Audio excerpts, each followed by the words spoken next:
مجھے اللہ تعالیٰ نے سب سے عظیم اخلاق دے کر کے دنیا میں بھیجا ہے۔ یہ کتے آج ظالم بھونکتے ہیں حضور کی شان میں، اور جانتے ہیں آپ یہ جو ماحول کو گندا کیا جا رہا ہے، یہ جو زہر بھرا جا رہا ہے، یہ در حقیقت صرف اور صرف سیاست کی گرما گرمی ہے، اس کے علاوہ کچھ نہیں۔ ان کو سیاست کی روٹیاں سیکھنی ہے، راجنیتی کرنی ہے۔ میں ان بی جے پی کے دلالوں سے، آر ایس ایس کے ان بھگوا آتنکیوں سے بھی کہوں گا کہ اگر تمہیں کوئی سیاست اور راجنیتی کرنا ہے تو کرو ہماری ذات سے، مصطفیٰ کی ذات کو کیوں آڑ بناتے ہو؟ میرے رسول کی ذات، قرآن کی اور آیات پر حملے۔ اس لیے میرے عزیزوں، ان ظالموں نے دیکھ لیا کہ مسلمان اگر کہیں بے چین ہوتا ہے تو نبی کے نام پر ہوتا، اسی لیے یہ تمہیں بے چین کرنا اور تمہارے دلوں کو جلانے کا کام شروع کر رکھے۔ میں ان سے کہتا ہوں آج بھی دیکھو اسلام کی یہ اخلاق و کردار، آج بھی تم نے ہزاروں گالیاں دے دی، لیکن پلٹ کر کے کسی عالم ربانی نے، کسی عالم دین نے تمہارے کسی خدا کو گالیاں نہیں دی۔ یہی تو اسلام سکھاتا ہے، یہی اسلام سکھاتا ہے۔ ہمارے نبی کے اخلاق و کردار یہی ہیں۔ تم اگر گالیاں دے کر کے اپنا سٹیٹس بتاتے ہو تو ہم جواب میں گالیاں نہیں دیتے، ہم اپنے اخلاق پیش کر کے بتائیں گے۔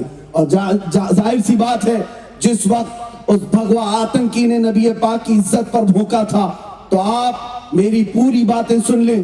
میں نے ان کے کسی دیوی دیوتا یا ان کی مقدس کتاب کے ساتھ چھیڑ چھاڑ نہیں کیا، اور نہ ہی میں نے چیلنج میں کسی بھگوان یا دیوی دیوتا کو پکارا، بلکہ اسی پاکھنڈی سے کہا اگر تو سچا ہے تو آجا، ہم اور تم دونوں آگ میں جاتے ہیں، اور جو سلامت ہو اس کا دین پہچانا جائے گا۔ میں نے بذات خود اس کی ذات کو چیلنج اسی لیے کیا تھا کہ ہمارا اسلام یہ سکھاتا ہے کہ ہمارا یقین اعلیٰ ہے، ہمارا یقین کامل ہے۔ مجھے میرے دین پر رائی کے دانے کے برابر بھی شک نہیں، میرے مصطفیٰ کے سچے ہونے میں ذرہ برابر بھی شک نہیں۔ اس لیے ایک بار نہیں 100 بار بلاؤ گے میرے نبی کے نام پر، ہر بار یا مصطفیٰ کہتے ہوئے آگ میں کودنے کو تیار۔ نعرہ تکبیر، نعرہ رسالت، نعرہ سکتا، اور جسے یقین ہو اسے خوف نہیں ہو سکتا۔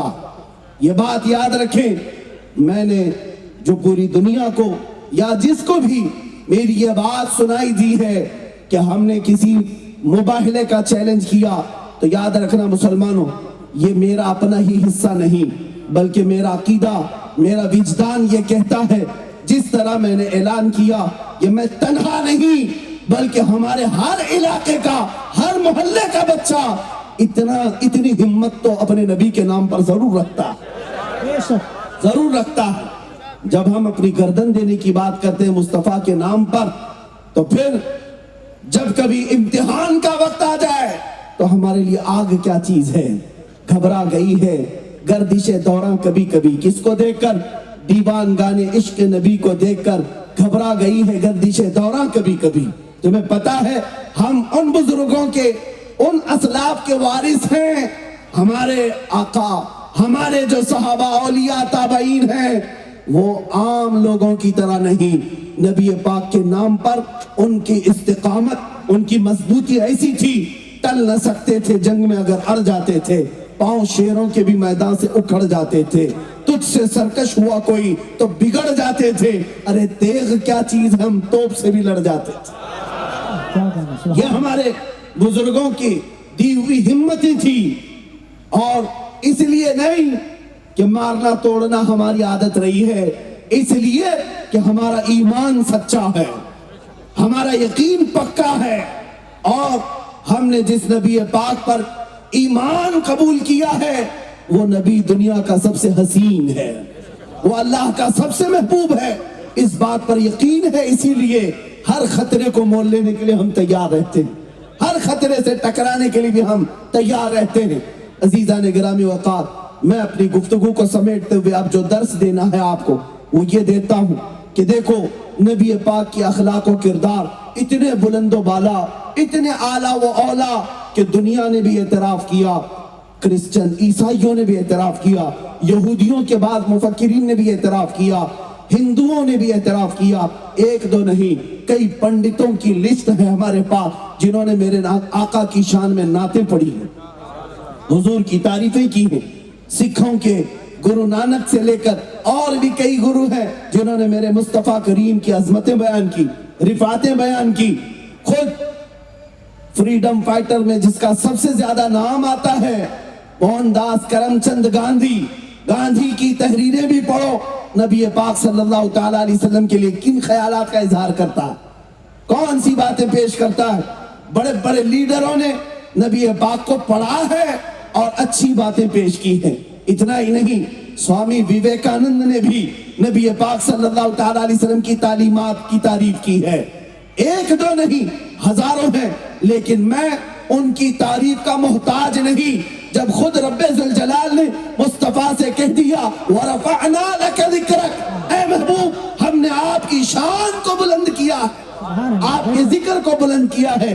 کسی اور کی تعریف کرنے سے حضور پاک کی عزت کا اضافہ نہیں, بلکہ جو تعریف کرتا ہے اس کی خود عزت بڑھ جاتی ہے, سبحان اللہ, اس کی شان خود بڑھ جاتی ہے.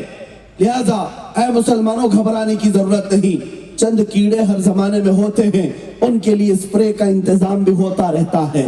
جب کبھی کوئی دجال بھونکے گا مولا تبارک و تعالیٰ مجھ جیسے کسی کتے کو ضرور پیدا کرے گا, اور کوئی نہ کوئی آئے گا اور ان کو جواب دیتا رہے گا. ہم نے اب تو زبان سے جواب دیا ہے, انشاءاللہ العزیز جس وقت موقع آئے گا اپنے ایمان سے بھی جواب دیں گے, اپنی روح سے بھی جواب دیں گے, اور مولا تعالیٰ کی جو مدد ہے وہ دنیا کو بتائے گی کہ حق کس کے ساتھ ہے, نصرت کس کے ساتھ ہے, مدد کس کے ساتھ ہے. ہمارا یہ یقین ہے, کل ہم 313 تھے تو فرشتے مدد کے لیے مکہ کے کافروں کے لیے نہیں اترے تھے, مدینے کے نہتے صحابہ کے لیے اترے تھے.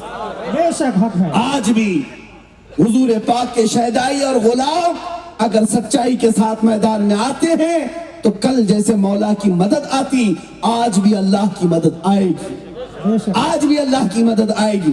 مسلمانوں ایک بات یاد رکھنا, ہر چیز میں کمپرومائز کر لو, ہر چیز میں صبر کر لو. صبر تو اچھی چیز ہے, کھانا نہ ملے صبر کر لو, روٹی نہ ملے صبر کر لو, پانی نہ ملے صبر کر لو, کپڑے نہیں ملتے صبر کر لو, گاڑی بنگلہ جائیداد بچے نہیں ہیں صبر کر لو. میں کہتا ہوں ہر چیز میں صبر کر لینا چاہیے, لیکن مصطفیٰ کریم کی عزت کے معاملے میں کوئی کمپرومائز نہیں کیا جائے گا. بے شک حق ہے. یہاں نہیں, اور یہاں جو کمپرومائز کرتا ہے وہ بے غیرت کہلائے گا, احسان فراموش کہلائے گا. نبی پاک نے تمہارے لیے رات رات بھر کھڑے ہو کر کے دعائیں کی, قبر میں جا کر کے تمہیں امتی امتی پکارا, اپنے سجدوں میں مولا کی بارگاہ میں تمہاری بخشش کا سوال کیا. جو نبی ہمارے لیے اتنی فکر کرتے رہے ہو, کیا اس نبی پاک کی عزت کو ہم ہلکے میں لے لیں گے؟ نہیں. کیا ہم اس نبی پاک کی عزت کے لیے آرام سے گھروں میں بیٹھ کر کے جواب دیں گے؟ نہیں. اے مسلمانوں یاد رکھنا, میں ہر چیز جو کچھ بھی آج تمہارے گھروں میں ہے یہ مصطفیٰ کے نام کی برکت سے آئی ہے. حضرت عمر فاروق تو یہ فرماتے میرے بدن میں جو بال اگتے ہیں یہ بھی نبی پاک کے نام کی برکت سے, حضور کی برکت ہے. مجھے بتاؤ مسلمانوں, کیا تمہارے گھروں کی رونق نام مصطفیٰ سے نہیں؟ کیا تمہاری اولاد مصطفیٰ کے وسیلے سے نہیں؟ کیا تمہارے چہروں کی برکت آج مصطفیٰ سے نہیں ہے؟ ہر چیز تمہارے پاس جو ہے وہ رسول اللہ کی بدولت ہے. تم اگر مسلمان ہو تو رسول اللہ کی بدولت, تم اگر نماز پڑھتے ہو تو نبی نے بتایا, اذان آج دی جاتی ہے اس لیے کہ رسول نے بتایا ہے, مسجدوں کی شان بلند ہے اس لیے کہ وہ نبی پاک کا نام وہاں سے آتا ہے. سارا کچھ رسول اللہ سے وابستہ ہے. اسی لیے ہم کہتے ہیں آبرو ماں زنام مصطفیٰ, ہم سب کی آبرو نام مصطفیٰ سے ہے. اگر حضور کا نام سلامت ہے تو سب کچھ سلامت, اور اگر ان کے نام پر کیچڑ اچھالا جائے گا تو پھر ہماری کسی کی زندگی محفوظ نہیں, کسی کی زندگی محفوظ نہیں. اس بات کو طے کر کے چلو کہ آج اللہ نے جس کو جیسی طاقت دی ویسا ان ظالموں کا جواب بھی دے گا. قیامت کے دن اگر مصطفیٰ کریم صلی اللہ تعالیٰ علیہ وسلم نے پوچھ لیا اللہ نے تجھے جوانی دی تھی، طاقت دی، قوت دی، جب دنیا میں میرے خلاف گالیاں دی جا رہی تھی تب تو کیا کر رہا تھا؟ تو اے جوانوں، تمہارے پاس جو جواب ہونا چاہیے وہ آج ہی تیاری کرو۔ کل قیامت کے دن تم کیا جواب دو گے اس کی تیاری تم خود کر لو۔ سب سے بہتر جواب یہی ہے کہ نبی پاک صلی اللہ تعالی علیہ وسلم کی بارگاہ میں کل قیامت کے دن یوں عرض کرنا، آقا یہ آپ کے اخلاق پر کیچڑ اچھال رہے تھے اور میں آپ کے اخلاق کو اپنا اپنا کر کے لوگوں کو اپنا رہا تھا، آپ کے اخلاق کی تبلیغ کر رہا تھا۔ جن لوگوں کا شرم و حیا آتی ہے حضور کی سنتوں پر عمل کرنے کے لیے، بعض لوگوں کو چہرے پر داڑھی مشکل لگتی ہے، ٹوپی بھاری لگنے لگتی ہے، کیوں میاں؟ نبی پاک کے فدائی ہو، عاشق ہو، تو ان کے اخلاق، ان کے کردار اور ان کی صورت سے نفرت کیوں کرتے ہو؟ تمہیں جب نبی پاک کی بات کرنی ہے تو پورے کے پورے ان کے غلام ہو جاؤ۔ آج لے ان کی پناہ، آج مدد مانگ ان سے، آج لے ان کی پناہ، آج مدد مانگ ان سے، پھر نہ مانیں گے قیامت میں اگر مان گیا۔ حضور پاک کی غلامی نتیجہ یہ ہوتا ہے، جانتے ہیں؟ بلال حبشی، کون نہیں جانتا؟ مکہ کے کافر انہیں مارتے تھے، پکڑ کر کے پیر میں رسی باندھ کر بدماش لڑکوں کے ہاتھ میں دیتے، وہ مکہ کی گلیوں میں بلال کو کھینچتے ہوئے لے جاتے، گرم ریت پر سلاتے، ان کے سینے پر سل رکھ دیتے، اور کبھی کبھار حضرت بلال کو ننگی پیٹھ انگاروں پر سلاتے تھے اور ان کی پیٹھ کا گوشت گل جاتا تھا، اور جب انگارے ٹھنڈے ہو تو ہوا دے کر اور دہکایا جاتا۔ کیوں؟ بلال حبشی کو حضور کی وفاداری کی سزا دی جاتی تھی۔ نبی پاک محمد مصطفیٰ صلی اللہ تعالی علیہ وسلم کا شہدائی تھا، اس لیے مکہ کے ظالم موب لنچنگ کرتے تھے، مارتے تھے، پکڑ کر کے پوری پیٹھ کا گوشت گل گیا تھا، ریڑھ کی ہڈی دکھتی، لیکن باوجود اس کے وہ ثابت قدم رہے، ثابت قدم رہے۔ اے مسلمانوں، اس نبی پاک کی عزت کے معاملے میں ہم نے کون سی مصیبتیں اٹھائی آج تک؟ ہمیں تو کسی نے مارا نہیں، کوئی گردن پر تلوار تو نہیں رکھا۔ آج ہم ہندوستان میں امن و امان سے رہ رہے ہیں، اور جو زہر پھیلانے کی کوشش کر رہے ہیں ان زہریلے کیڑوں کو بھی ہم انشاءاللہ علاج کریں گے۔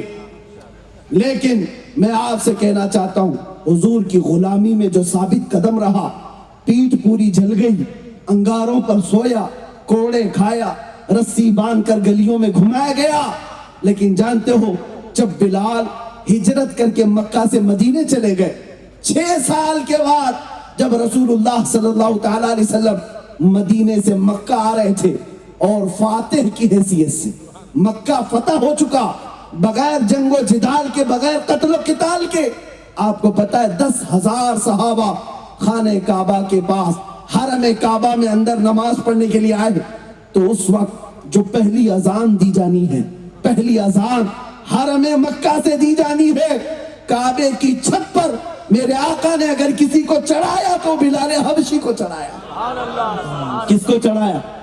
بلال حبشی کو چڑھایا۔ واقعہ آپ کو معلوم ہوگا، حضرت بلال کو کعبے کی چھت پر چڑھا کر اذان دینے کا حکم دیا، آپ نے اذان دی کعبے کی چھت پر۔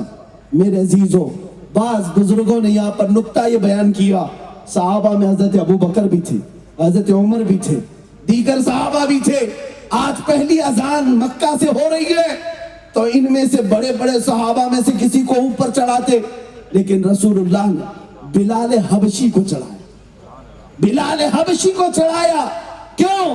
اس لیے کہ دنیا کو یہ میسج دینا تھا، جو نبی کی محبت میں زخم کھائے گا خانہ کعبہ کی چھت پر بھی اسے چڑھایا جائے گا۔ سبحان اللہ، سبحان اللہ۔ اسے خانہ کعبہ کی چھت پر بھی چڑھایا جائے گا، یہ نبی کے غلاموں کا مقام ہے۔ اسی لیے اقبال نے کہا تھا کہ محمد سے وفا تو نے تو یہ جہاں چیز ہے کیا، کی محمد سے وفا تو نے تو ہم تیرے ہیں، یہ جہاں چیز ہے کیا، لوح و قلم تیرے۔ سبحان اللہ، یا سبحان اللہ۔ رسول اللہ، عزیزان گرامی وقار، میں آپ سے ایک بات کہتا ہوں، میری یہ عزت کیوں ہے؟ میں وشاکھاپٹنم پہلی مرتبہ آپ کے اس مسلم آباد میں آ رہا ہوں، لیکن محبتیں ایسی لگتی ہیں صدیوں پرانی ہیں، رشتے ایسے لگتے ہیں کہ صدیوں پرانے ہیں، ہر کوئی ملنا چاہتا ہے، ہر کوئی ہم سے مصافح۔ یہ جو عزتوں سے آپ نے نوازا، کس لیے؟ کیا کسی نیتا کا بیٹا ہونے کی وجہ سے؟ کیا کسی بڑے خاندان کا ہے اس لیے؟ یا پیسے والا ہے اس لیے؟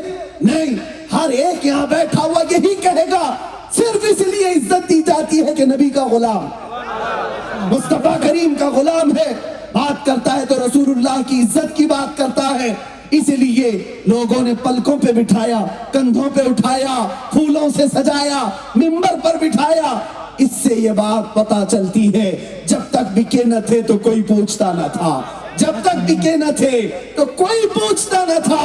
یا رسول اللہ تم نے خرید کر ہمیں انمول کر دیا۔ سبحان اللہ، نعرہ تکبیر، نعرہ رسالت، جشن غوث اعظم کانفرنس، مسلک اعلیٰ حضرت، فیضان اعلیٰ حضرت، نعرہ تکبیر، نعرہ رسالت۔ کیا کہنا میرے عزیزو، اسی لیے میں کہتا ہوں بکو تو بازار مصطفیٰ میں بکو، ہاں اس کی جے بھی جے کرتے ہوئے، جھنڈے اٹھائے ہوئے نہ گھومو۔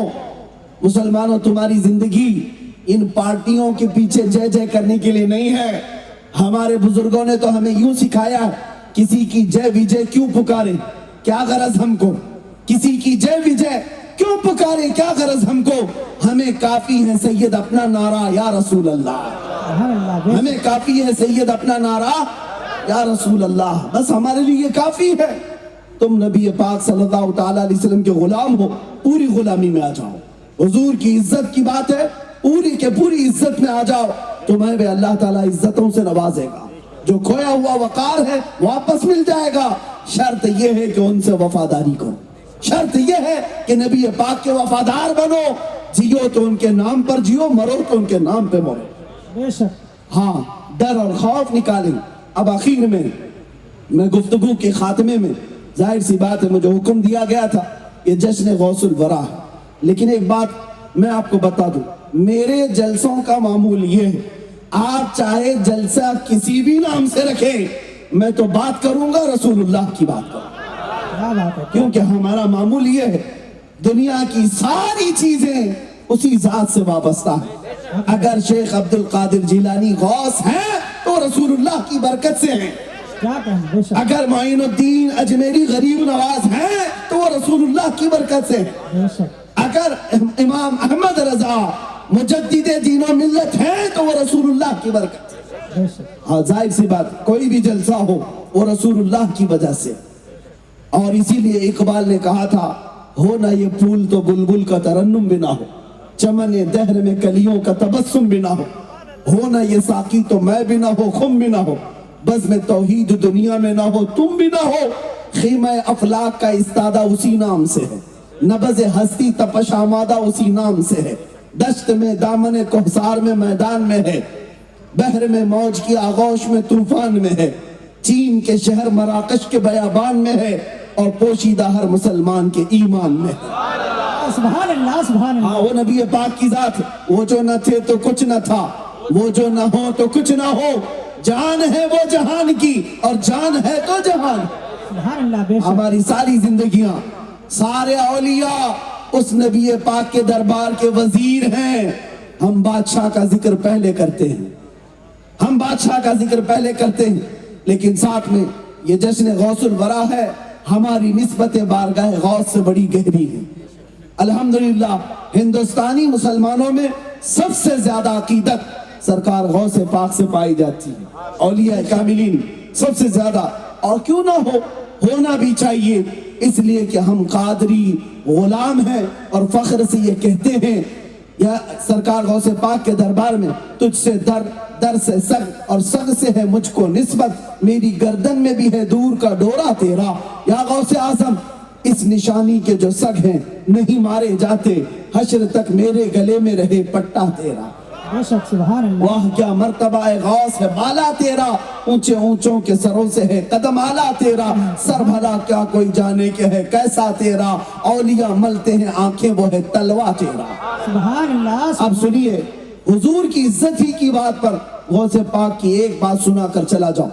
جب آج کے زمانے میں حضور کی عزت پر حملے ہوتے ہیں تو ہم تقریروں سے جواب دے دیتے ہیں، تحریروں سے جواب دے دیتے ہیں، کوئی ہاتھ سے کوئی زبان سے جواب دے گا، لیکن اولیاء کی شان یہ ہے جب نبی پاک کی ذات پر کوئی سوال کرتا تو وہ زبان سے ہاتھ سے نہیں اپنی کرامت سے جواب دے دیتے.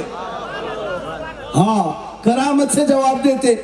ایک عیسائی مبلغ یہ کہتا ہوا پھر رہا تھا لوگوں میں کہ ہمارے نبی عیسیٰ علیہ السلام افضل ہیں. اس سے لوگوں نے پوچھا کیوں؟ وہ کہتا ہے اس لیے کہ ہمارے نبی عیسیٰ مردوں کو زندہ کرتے تھے اور یہ بات قرآن میں آئی ہے. عیسیٰ علیہ السلام مردوں کو زندہ کرتے تھے لیکن پورے قرآن میں محمد صلی اللہ علیہ وسلم مردوں کو زندہ کرتے تھے ایسی کئی بات نہیں آئی. پورے قرآن میں ایسا لکھا ہوا نہیں ہے. وہ سب کو گمراہ کرتے ہوئے پھر رہا تھا عیسائی. جب حضرت غوث پاک سیدنا شیخ عبد القادر جیلانی رضی اللہ تعالیٰ عنہ تک یہ بات پہنچی. آپ نے اس کو بلوایا, اس عیسائی مبلغ کو, کہا کیا ہے تیرا مدعا؟ اس نے کہا میرے نبی عیسیٰ افضل ہے محمد سے اس لیے کہ میرے نبی عیسیٰ مردوں کو زندہ کرتے تھے. غوث پاک نے کہا اچھا تیرے نبی مردوں کو زندہ کرتے تھے اس لیے افضل ہیں, چل عبد القادر قبرستان میں چلتا ہے, تو جس قبر پر ہاتھ رکھے گا میں زندہ کر کے دکھاؤں گا, سبحان اللہ. کیا میں زندہ کر کے دکھاؤں گا. اور وہ ساتھ میں چلا, قبرستان آئے اور شیخ عبد القادر جیلانی جب کہتے ہیں بتا کسی قبر کو, اس عیسائی مبلغ نے ایک پرانی قبر پر ہاتھ رکھا. آپ نے کہا میں یہ بھی بتا دیتا ہوں یہ قبر 200 سال پرانی ہے اور اس میں جو سویا ہوا ہے وہ گویا تھا, گانا گا کر کے کمائی کرتا تھا, میں اسے زندہ کرتا ہوں. اور ایک ٹھوکر لگائی, قم باذنی, میرے حکم سے اٹھ جا. قبر پھٹ گئی اور مردہ زندہ کھڑا ہو گیا اور لوگوں نے دیکھا. اور اس کے بعد پھر سیدنا غوث پاک نے اسے واپس قبر میں بھیجا. یہ مردوں کو زندہ کرنے والی کرامت اللہ نے شیخ عبد القادر جیلانی کو عطا کی, لیکن یہ صرف لوگوں میں اپنا انفلوئنس بڑھانے کے لیے نہیں, لوگوں میں اپنی طاقت دکھانے کے لیے نہیں, لوگوں میں اپنی برتری بتانے کے لیے نہیں, بلکہ غوث پاک نے اگر یہ کرامت دکھائی تھی تو عظمت رسول بتانے کے لیے عیسائی مبلغ سے کہا تو کہتا ہے عیسیٰ علیہ السلام مردوں کو زندہ کرتے تھے اس لیے وہ افضل ہیں. دیکھ تیرے سامنے شیخ عبد القادر نے خود مردے کو زندہ کر کے دکھایا, تو پہچان لے جب اس امت کے عبد القادر کا یہ حال ہے تو عبد القادر کے آقا کا حال کیا ہوگا. سبحان اللہ. سبحان اللہ. میں میرے نبی کا ادنا غلام ہوں, میں جب زندہ کر کے دکھا سکتا ہوں. میرے مصطفیٰ کو مولا نے کیا کیا کمالات عطا کی. ہاں کرامت بھی دکھائی ہے غوث پاک نے تو وہ رسول کی عظمت بتانے کے لیے, ہاں یہ نہیں کہ لوگوں میں اپنی برتری بتانے کے لیے, لوگوں میں بڑھاوا دکھانے کے لیے. ایک بار آپ اپنی خانقاہ میں بیٹھے ہوئے تھے, ایک صاحب آئے اور کہا کہ حضور میرے گھر کل دوپہر میں دعوت ہے. آپ نے قبول کر لی. پھر تھوڑی دیر کے بعد ایک آیا, اس نے کہا حضور کل دوپہر میں میرے گھر دعوت ہے. آپ نے اس کی بھی قبول کی. تیسرا ایک آیا, اس نے کہا حضور کل دوپہر میں میرے گھر دعوت ہے. اس کی بھی قبول کر لی, منع نہیں کیا. یہ کے بعد دیگرے 70 لوگ آئے, ایک ہی ٹائم کی دعوت اور سب کی دعوت قبول کر لی. دوسرا دن آیا, دوپہر ہوئی, شام ہوئی. شام میں خانقاہ کے پاس جو مریدین غوث پاک کی دعوت کیے تھے وہ سب ایک کے بعد دیگرے جمع ہونے لگے. سب آئے اور فخر سے کہنے لگے. ایک کہتا ہے آج میری قسمت کے کیا کہنے ہیں, آج میرے گھر غوث پاک دعوت میں تشریف لائے تھے. دوسرا کہتا ہے جھوٹ بول رہے ہو, آج تو میرے گھر میں غوث پاک تھے. تیسرا کہتا ہے تم دونوں جھوٹ بول رہے ہو, میرے گھر میں آج دوپہر کا کھانا انہوں نے تناول کیا. باتیں بڑھتی گئی, ہر کوئی دعویٰ کر رہا ہے میرے گھر میں تھے, ہر کوئی دعویٰ کر رہا ہے میرے گھر میں تھے. لیکن ان سب کی باتوں کو سن کر جو خانقاہ میں بیٹھے ہوئے لوگ تھے وہ کہنے لگے تم سب کیا بات کر رہے ہو, غوث پاک دوپہر میں یہی خانقاہ میں موجود تھے, کسی کے گھر گئے نہیں تھے, ہم سامنے دیکھ رہے تھے. اب تو اور بڑا مسئلہ پیچیدہ ہوا, ہر کوئی اپنے گھر کی دعوت کے قصے سنا رہا ہے اور مرید کہہ رہے ہیں وہ خانقاہ میں بیٹھے ہوئے تھے. سبوں نے کہا آخر اس میں سچا کون ہے, جھوٹا کون ہے, کیسے پتا چلے. سارے لوگ مل کر غوث پاک کے پاس آئے. غوث پاک سے کہا سب یہ کہتے ہیں میرے گھر میں آپ آئے, میرے گھر میں آپ آئے, اور خانقاہ والے کہتے ہیں آپ یہی تھے. آپ نے آنکھیں بند کی اور اس کے بعد آنکھیں کھولی اور کہا اے لوگوں یہ جو کہہ رہے ہیں سب سچ کہہ رہے ہیں. ہر ایک کے گھر میں گیا اور کھانا بھی کھایا اور خانقاہ کے جو مرید کہہ رہے ہیں وہ بھی سچ کہہ رہے ہیں. یہاں پر بھی میں بیٹھا رہا. لوگوں نے پوچھا ایسا کیسے ہو سکتا ہے,